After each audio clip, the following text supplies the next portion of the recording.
bersama Bapak. Pada minggu ini Bapak akan menjelaskan tentang materi aktivitas permainan kecil melalui permainan bulu tangkis. Silakan kalian siapkan alat tulisnya untuk merangkum materi yang akan Bapak paparkan. Mata pelajaran PJOK kelas 7 bersama Bapak Agus Rizky Praniata. Kita mulai aja langsung ke materi.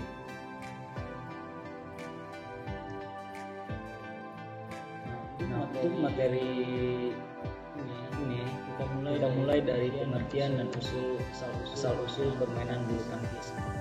Bulu tangkis adalah cabang olahraga yang termasuk ke dalam kelompok olahraga permainan. Permainan bulu tangkis dapat dimainkan di dalam maupun di luar lapangan, di atas lapangan yang dibatasi dengan garis dalam ukuran panjang dan lebar tertentu yang dipisahkan oleh net. Jadi permainan bulu tangkis ini adalah permainan kelompok yang dibatasi oleh garis ataupun kotak yang dipisahkan oleh net. Alat yang digunakan adalah sebuah raket sebagai alat pemukul dan shuttlecock sebagai yang dipukul. Jadi bulu tangkis itu alatnya itu pemukulnya disebut dengan raket dan alat yang dipukul itu disebut dengan shuttlecock. Menurut sejarah, permainan bulu tangkis berasal dari permainan yang bernama pona dan berasal dari India, yang oleh beberapa perwira tentara kerajaan Inggris yang menjajah di India pada waktu itu dikembangkan di Inggris. Jadi menurut sejarahnya, bulu tangkis itu berasal dari India yang dibawa oleh perwira prajurit Inggris yang pada saat itu disebut pona, dan setelah itu mereka mengembangkan kembali di Inggris oleh prajurit tersebut dikembangkan kembali. Pada tahun 1873, permainan ini dimainkan di Taman Istana milik Duke de Beaufort di Badminton Gloucestershire. Hingga karenanya permainan ini kemudian diberi nama badminton. Asal mula kenapa permainan bulu tangkis ini disebut badminton? Asal mulanya itu pada tahun 1873 permainan ini dimainkan di istana yang disebut Badminton Gloucestershire milik Duke de Beaufort. Jadi asal mulanya itu diambil dari suatu tempat yaitu Badminton Gloucestershire. Kemudian badminton atau bulu tangkis masuk ke Indonesia itu dibawa oleh orang-orang Belanda. Jadi singkat cerita bahwa badminton itu berkembang di Indonesia itu dibawa oleh penjajah Belanda waktu Indonesia dijajahnya. Didirikan organisasi internasional untuk mengatur kegiatan bulu tangkis internasional dan diberi nama International Badminton Federation atau disingkat jadi IBF pada tanggal 5 Juli 1934 yang beranggotakan persatuan bulu tangkis dari berbagai negara. Jadi pada tanggal 5 Juli 1934 terbentuknya Federasi Internasional Badminton yang disingkat jadi IBF.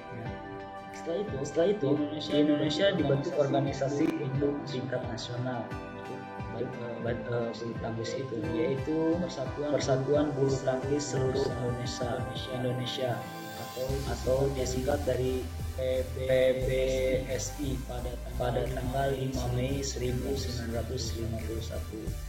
Jadi organisasi bulu tangkis Indonesia atau bulu tangkis nasional itu terbentuk pada tanggal 5 Mei 1951 atau disingkat PBSI. Pada tahun 1953 Indonesia menjadi anggota IBF atau International Badminton Federation Dengan demikian berhak untuk mengikuti pertandingan internasional. Jadi setelah tahun 1993 Indonesia menjadi anggota IBF dan berhak ikut di pertandingan yang diadakan oleh negara-negara lain atau internasional. Selanjutnya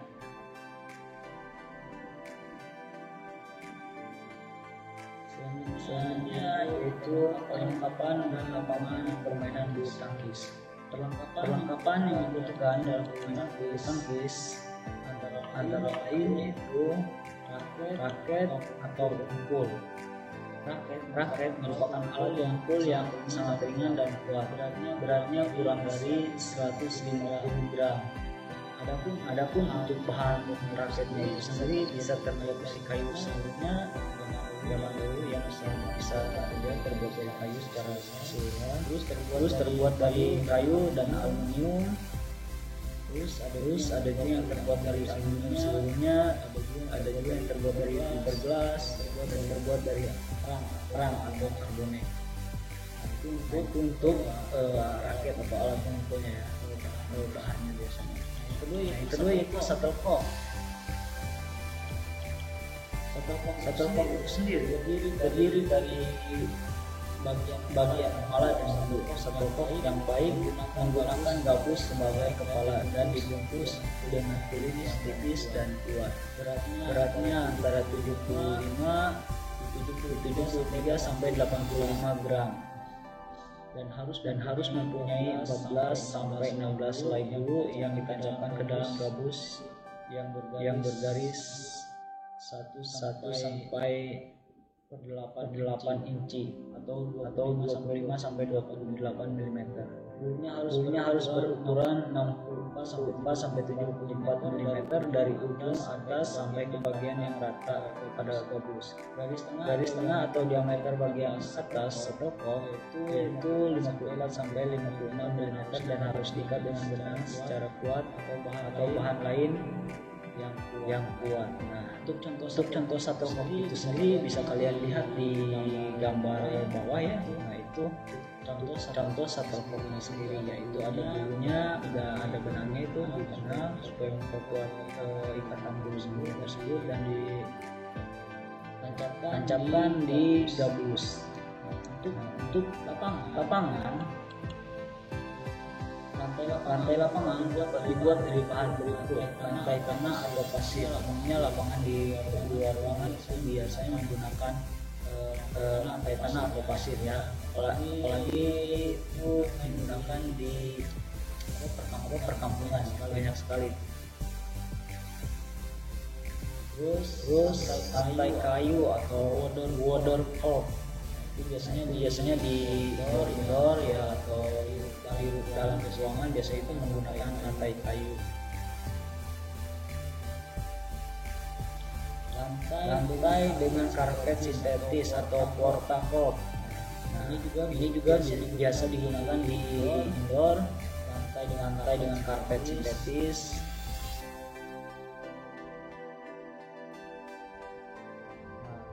Lantai semen atau tegel court. Untuk semen itu biasanya banyak digunakan di outdoor ataupun indoor atau dalam ruangan yang banyak digunakan menggunakan semen. Kita juga masih banyak ini yang menggunakan semen atau tegel ya. Nah, adapun ketentuan cara pembuatan lapangan nanti bisa dilihat di sini. Ini adalah contoh dari bentuk lapangan bulu tangkis. Bisa kalian lihat untuk ukuran lapangan bulu tangkisnya itu di situ ada garis samping double, garis samping single. Nah, di situ adalah ketika kalian bermain single, maka garis yang dipakainya ya garis single, samping single ya. Apabila kalian mau double, itu yang pakai garis samping itu garis samping double. Bisa kalian pahami nanti ya, kalau ada pertanyaan bisa kalian tanyakan.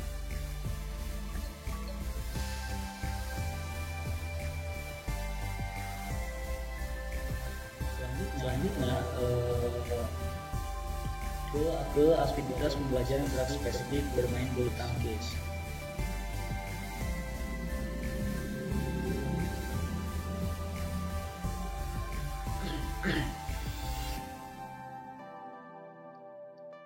Aktivitas pembelajaran memegang raket atau grip.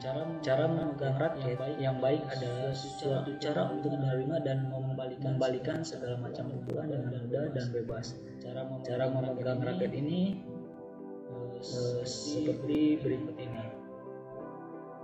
Di antaranya yaitu pegangan kapak atau pegangan Inggris.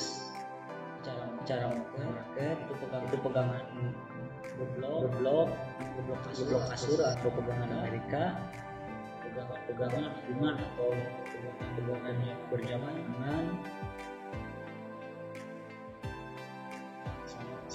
pegangan big hand.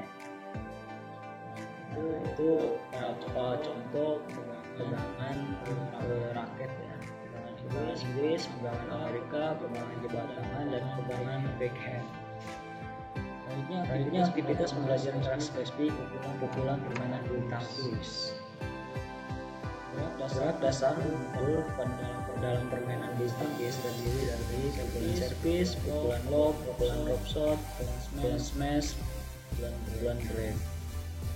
Gerak dasar pula ada cara melakukan pukulan pada permainan bulu tangkis dengan tujuan menerbangkan shuttlecock ke bidang lapangan lawan.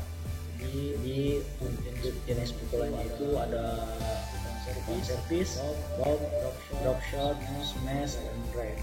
Ada permainan bulu tangkis. Gerakan dasar pukulan bulu tangkis, sikap badan dan tangan disesuaikan dengan jenis pukulan. Misalnya melakukan pukulan overhead lob, smash dan drop shot, overhead atau chop dalam sikap pengambilan yang hampir sama posisinya. Jadi pukulan tersebut posisi sikap pengambilannya itu hampir sama posisinya.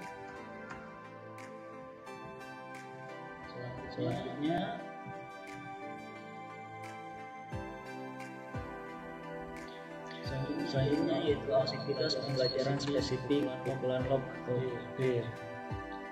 Pembelajaran pukulan lob atau clear adalah suatu pukulan dalam permainan bulu tangkis yang dilakukan dengan tujuan menerbangkan shuttlecock setinggi mungkin mengarah jauh ke belakang garis lapangan. Cara melakukan gerakan dasar pukulan lob atau melambung dapat dilaksanakan dengan dua cara, yaitu overhead lob, yaitu pukulan lob yang dilakukan dari atas kepala dengan cara menerbangkan shuttlecock melambung ke arah belakang lapangan lawan. Jadi overhead lob itu pukulan itu melambung atau dalam bentuk parabola ya, menerbangkan shuttlecock sampai ke arah belakang lapangan. Itu overhead lob. Dan juga underhand lob, itu pukulan lob dari bawah yang dilakukan dengan memukul shuttlecock yang berada di bawah badan dan dilambungkan tinggi ke belakang lapangan lawan. Jadi underhand, tadi ada overhead itu dari atas kepala pukulannya. Kalau underhand lob itu pukulannya dari bawah. Untuk bentuk bolanya itu sama parabol ya, mengarah ke belakang lapangan. Nah, bentuk aktivitas pembelajaran spesifik pukulan dan permainan bulu tangkis. Bentuk permainan bulu tangkis diantaranya untuk pukulannya memukul forehand.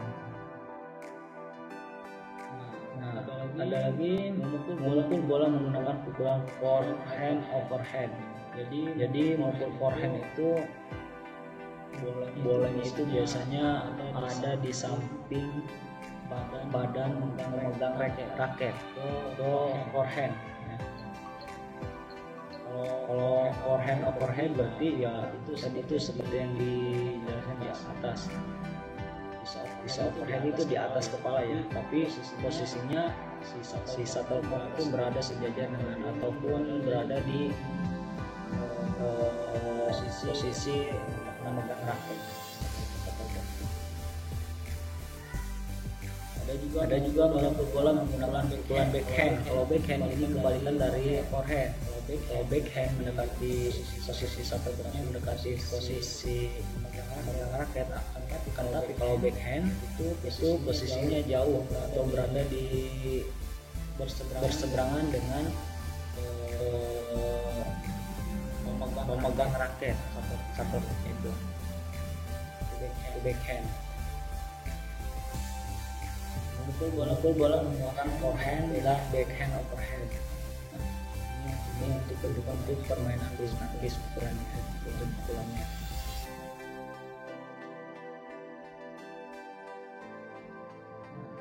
Aktivitas pembelajaran spesifik pukulan servis. Pembelajaran pukulan servis merupakan pukulan dengan raket yang menerbangkan shuttle ke kotak servis lapangan lawan secara diagonal dan bertujuan sebagai pembuka permainan dan merupakan suatu pukulan yang penting dalam permainan bulu tangkis. Nah, servis ini yaitu menerbangkan shuttle ke kotak servis lapangan lawan yang secara diagonal atau berseberangan atau melintang. Bisa juga servis ini bertujuan untuk mematikan pukulan awal yang untuk mematikan permainan. Bisa juga selain dari smash itu sendiri. Terus macam-macam pukulan servis antara lain pukulan servis pendek atau soft service. Kalau pukulan soft service ini biasanya bolanya pendek berada di depan net. Ada juga servis panjang atau servis lob. Kalau servis lob panjang ini biasanya bolanya itu dilambungkan ke belakang. Jadi bolanya panjang, jadi servis panjang. Pukulan servis drive. Kalau servis drive itu hampir sama dengan soft service. Biasanya cepat dan dekat dengan net. Pukulan servis campur, servis flick, hampir sama dengan kayak servis panjang.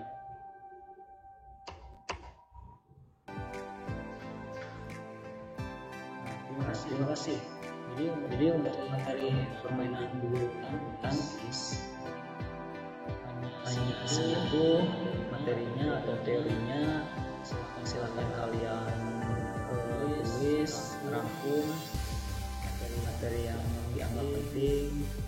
Tapi jangan lupa kalian absen di YouTube atau Google Form yang telah disediakan.